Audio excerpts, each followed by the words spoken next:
How did Vipassana train people to see the world differently, and how does that ancient training map onto what modern neuroscience calls the predictive brain? Welcome to Beyond the Mind. Tonight we take two maps of the same territory, an ancient map of attention training called Vipassana, and a modern computational map of perception called predictive processing. We'll tell a human story of practice, explain the predictive brain framework in plain language, draw careful connections between the two, review the best supported scientific evidence, and offer a practical, week-to-month starter protocol you can try. I'll flag uncertainties and limits as we go and point to scholarly sources you can check. Begin with a story. A novice arrives at a meditation center and is given a simple instruction: sit. Notice your breathing. When sensations arise, note them without clinging or pushing away. The instruction is deceptively small. Day after day, the novice sits and notices the rise of the chest, a twinge behind the left ear, the itch on the shin, the surge of irritation when the mind wanders. Over weeks, the practice introduces a new relationship to experience. Instead of immediately reacting to a feeling, the meditator learns to register it, label it, and let it pass.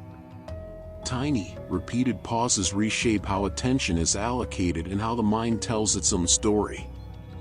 That teaching is Vipassana, often translated as clear seeing. Historically associated with early Buddhist schools and preserved in living instructions such as the Mahasi tradition and the Goenka lineage, Vipassana trains two capacities: precise sensory noticing and equanimous attention, the ability to see sensations without automatic reactivity. Practically, Vipassana practice looks deceptively simple. Focus on breath or bodily sensations, note or label rising phenomena, and return again and again. Conceptually, the aim is profound: to see the processes that construct experience, and thereby loosen the habitual identification with them. Now switch maps. The predictive brain framework proposes that perception is not a passive reception of images but an active inference. The brain is constantly predicting incoming sensory data and using prediction errors to update its internal models. Friston, 2005.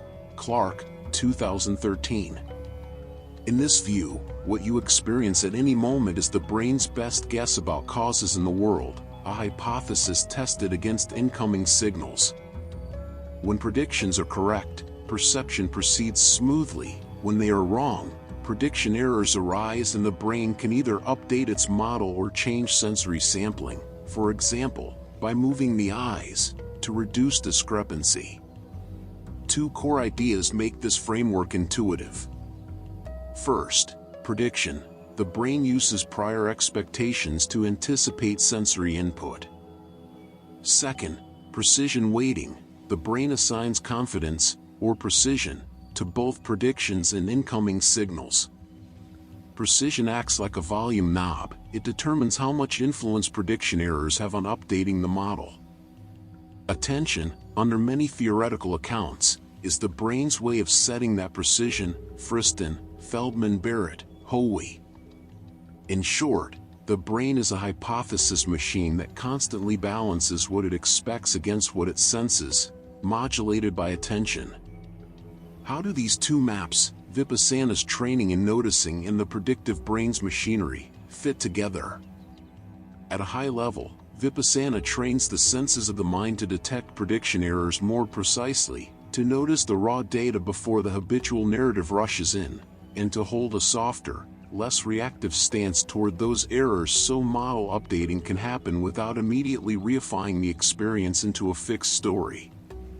Put differently, Vipassana cultivates two complementary moves that predictive processing highlights as central to learning: improving sensory discrimination, reducing noise, and modulating precision weighting, changing reactivity. Let's unpack that carefully and step by step. First, the sensory noticing. Vipassana emphasizes moment-to-moment awareness of subtle sensations: warmth, tingling, pressure, micro-movements in the chest, sounds at the edge of hearing. The practice of noting, Labeling an experience lightly, thinking, itching, warmth, effectively increases the granularity of observation. From a predictive processing perspective, this repeated, non-judgmental labeling functions like enhanced sensory sampling. It lowers internal noise and allows the brain to detect smaller discrepancies between expectation and sensation. In computational terms, it improves the fidelity of the incoming signal that serves as input for the predictive hierarchy. Second, the stance of equanimity. Vipassana repeatedly instructs practitioners to observe without clinging or aversion. When a painful sensation appears, the practice is not to immediately interpret it as "I am suffering" and react, but to note and allow the sensation to arise and pass. This modulation resembles the predictive brain's precision weighting. Habitual reactions correspond to assigning high precision to certain prediction errors, amplifying them and compelling rapid, sometimes maladaptive responses. Equanimity in practice can be read as adjusting the precision knob downward for reactive stories, allowing the brain to treat sensation as transient data rather than urgent commands. That shift supports calmer, more flexible updating of beliefs. Several theoretical writers have made similar connections. Carl Friston's work models attention as precision weighting. Andy Clark and others have argued that mindfulness practices can be understood as training the brain to alter priors and precision settings. Friston, 2005. Clark, 2013. Anil Seth and colleagues have foregrounded interoception, the brain's sense of the body, in a predictive processing account of emotion and selfhood. Vipassana's emphasis on bodily sensation intersects directly with that literature. Seth, 2013, Barrett, 2017. The implication is not that Vipassana was designed to implement contemporary computational theories. Historical teachers were not thinking in Bayesian terms. Rather, convergent descriptions suggest useful hypotheses about mechanism. What does the empirical evidence say? Here we must be careful and precise. There is a growing body of neuroscientific studies on mindfulness and meditation more broadly, and an emerging but smaller set that examines Vipassana-specific protocols. While methods vary and some studies have limitations, several consistent patterns appear. Behavioral and attentional outcomes. Laboratory studies show that brief mindfulness training can improve attentional control and reduce distractibility in specific tasks. Tang, Holzel and Posner, 2015. Longer-term practitioners often show enhanced sustained attention and conflict monitoring in cognitive tasks. Lutz et al., 2008. These findings fit the idea that meditation sharpens the brain's ability to sample and process sensory inputs reliably. Neural activity in networks. Functional imaging studies report changes in networks associated with self-referential processing, the default mode network, DMN, attention networks, frontoparietal and salience networks, and interoceptive regions, insula, anterior cingulate, among meditators. Brewer et al., 2011, Holzel et al., 2011. Reduced DMN activity during meditation has been correlated with decreased mind wandering and less self-referential rumination. Brewer et al., 2011. Changes in insula and ACC align with improved bodily awareness and emotion regulation processes. Holzel et al., 2011. These neural signatures are plausibly interpretable within predictive frameworks. Altered DMN dynamics reflect shifts in habitual model-driven narrative processing. Insula changes connect to enhanced interoceptive precision. Structural changes. Morphometric studies have shown that mindfulness training is associated with changes in cortical thickness and gray matter density in regions linked to attention and interoception. For example, prefrontal cortex, insula, though effect sizes and reproducibility vary across studies. Lazar et al., 2005, Holzel et al., 2011. Structural change is consistent with repeated attentional practice, gradually reshaping circuits used for sensing and regulating the body and mind. Clinical and self-report outcomes. Numerous randomized controlled trials indicate that mindfulness-based interventions can reduce symptoms of anxiety, depression, and stress in many populations, though outcomes depend on context, instructor quality, and participant characteristics. For overviews, see Tang et al., 2015, Holzel et al., 2011. In predictive terms, symptom reduction may reflect recalibration of maladaptive priors and reduced precision of distressing prediction errors. Important caveats: the literature is heterogeneous. Mindfulness in research often denotes a wide family of practices, from focused attention breath meditation to open monitoring Vipassana protocols and secularized training programs such as mindfulness-based stress reduction.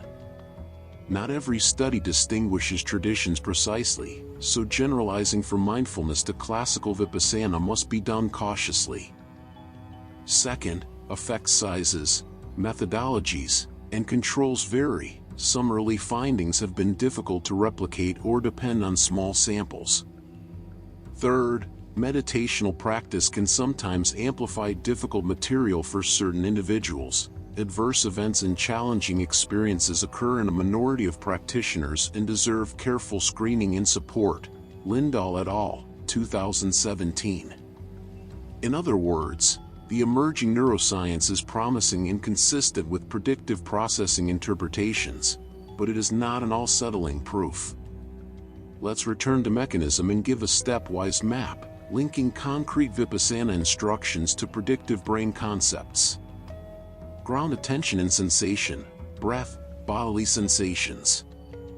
Predictive map: increase fidelity of sensory input, improve bottom-up signal quality, and reduce sensory noise. Over time, the brain gets better data for testing its predictions.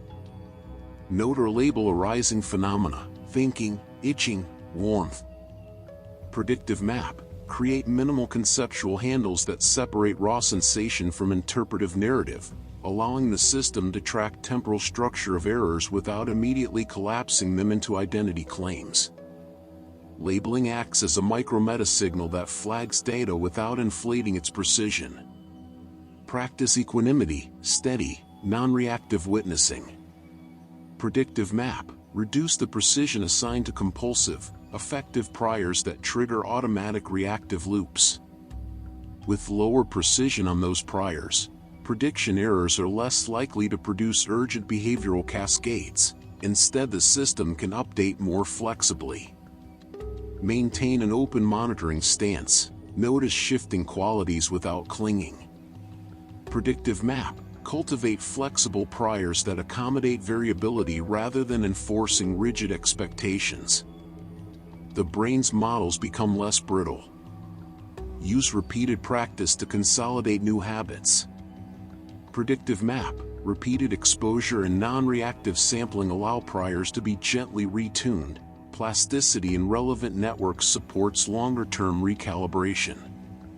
This map suggests testable predictions. For example, we would expect that early in practice practitioners show greater sensitivity to small interoceptive signals, measured behaviorally, that brain regions associated with precision setting, such as anterior insula and anterior cingulate cortex, show functional modulation, and that clinical improvements correspond to measurable shifts in DMN dynamics and interoceptive accuracy. Many of these predictions have partial empirical support, though more rigorous causal studies are needed. What about subjective experience? Many Vipassana practitioners report that, over time, sensations lose the intense, personal charge they once had. A sharp ache becomes ache rather than my suffering. Predictive processing can model this as changed inference. The brain no longer treats each sensation as evidence for a catastrophic, high-precision prior about the self. Instead, sensations are parsed, experienced, and allowed to pass. The narratives that used to rigidly attach are loosened. let me offer a practical starter protocol you can try over 4 weeks. This is a secular, pragmatic adaptation inspired by classical Vipassana directions and aligned with mechanisms from predictive processing. It is meant for healthy adults without severe trauma history or active psychiatric instability. If you have serious mental health conditions, consult a clinician before beginning. Week 0, Preparation. Set up the conditions. Commit to 20 minutes daily for 4 weeks. Choose a quiet place and time when you can sit without interruption. Get a simple timer. Keep a short practice log, 1 line per day. Week 1, Anchor and Notice, days 1 to 7.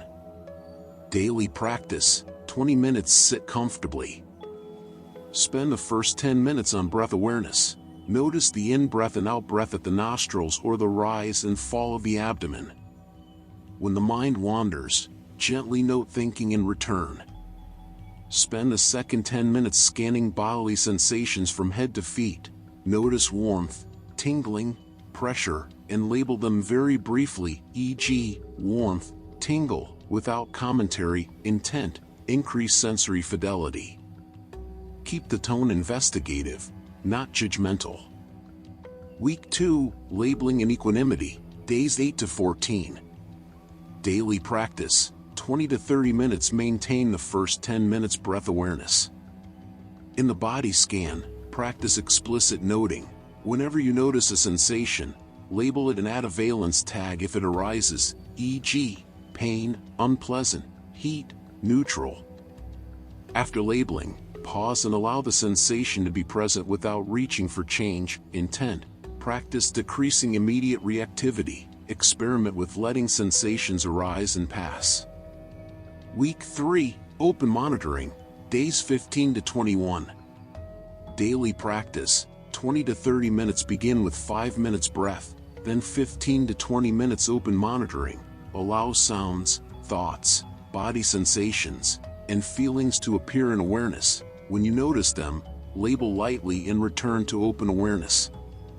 If a strong emotion arises, keep noting its qualities, location, intensity, and allow it to shift, intent. Widen the field of sampling and practice flexible priors that can accommodate ongoing variability.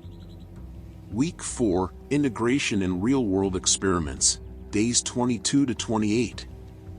Daily practice, 20 to 30 minutes. Combine breath, noting, and open monitoring.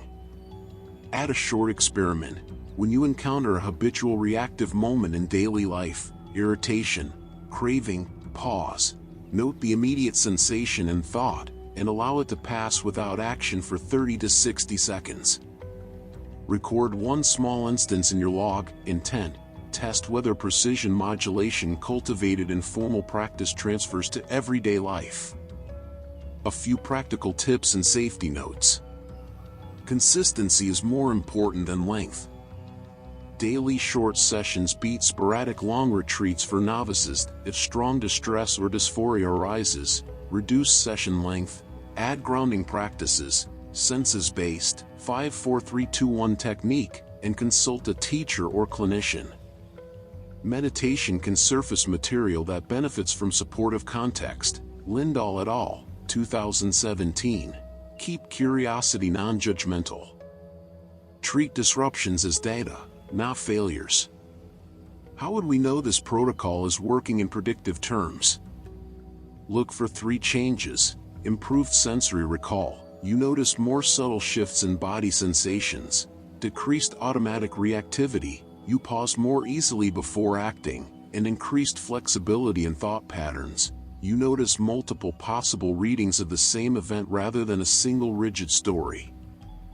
These subjective reports can be triangulated with simple behavioral tests, sustained attention tasks, physiological markers, heart rate variability, or, in research contexts, neuroimaging of DMN and insula dynamics. Let's pause and consider counterarguments and limits. Some critics argue that predictive processing is an overgeneralizing metaphor that risks explaining everything and therefore nothing. That is a reasonable caution. predictive models can be flexible and tempting to retrofit.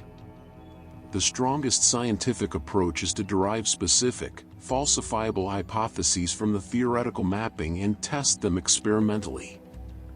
For instance, does a course of Vipassana reduce neural markers of precision assigned to threat-related priors in the amygdala?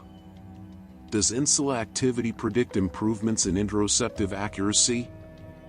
These are empirical questions that can be, and in some cases have been, investigated. Another limitation is cultural translation. Classical Vipassana occurs within a wider ethical and contemplative framework. Secularized laboratory trainings often remove doctrinal elements. That extraction changes context and may change effects. The practice we outlined is an evidence-informed, secular adaptation. It is not an exhaustive account of the ethical and philosophical aims of the Buddhist tradition. Before we close, a practical reflection. What does this all help with, in everyday language? If you are habitually hijacked by a surge of anxiety, craving, or reactive anger, two things happen during Vipassana-style training. First, you get better at noticing the bodily signature of the surge earlier and with more granularity. Second, you begin to learn a new response, notice without immediately escalating the reaction. Over time, those two skills, finer sensing and reduced reactive precision, can alter your habitual patterns. In predictive terms, you are improving the brain's data quality and recalibrating the confidence it places in alarmist priors. That is not a magic cure, it is a practical, gradual training of attention and inference. A brief note on adverse effects and ethical practice.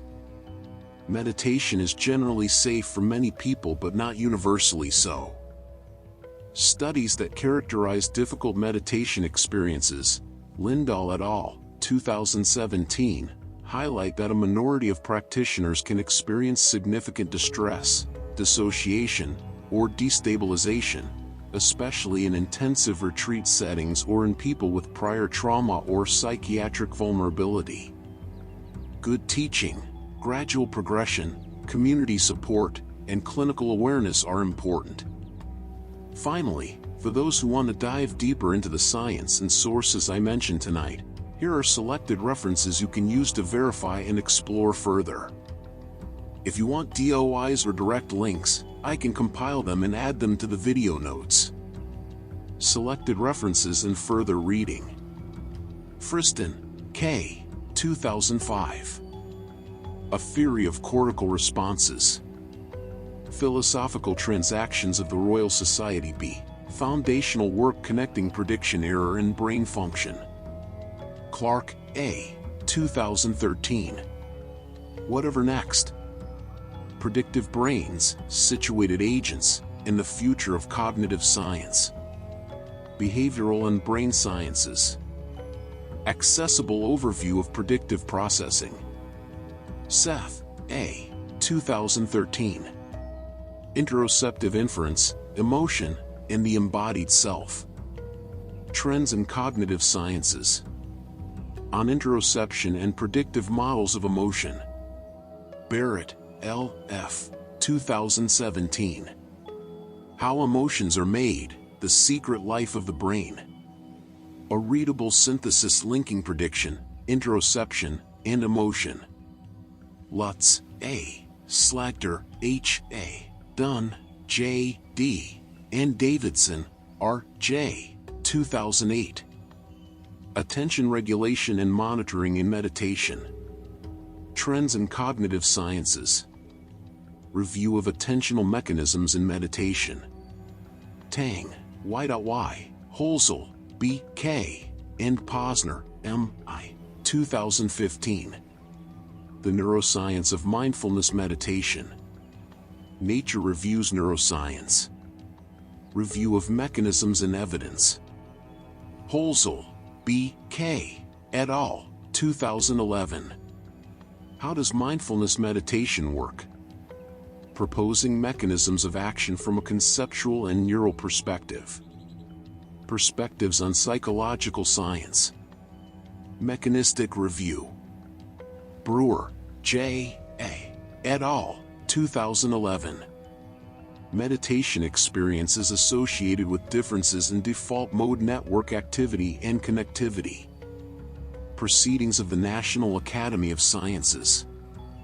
DMN differences in meditators. Lazar, S. W. et al., 2005. Meditation experiences associated with increased cortical thickness. Neuroreport.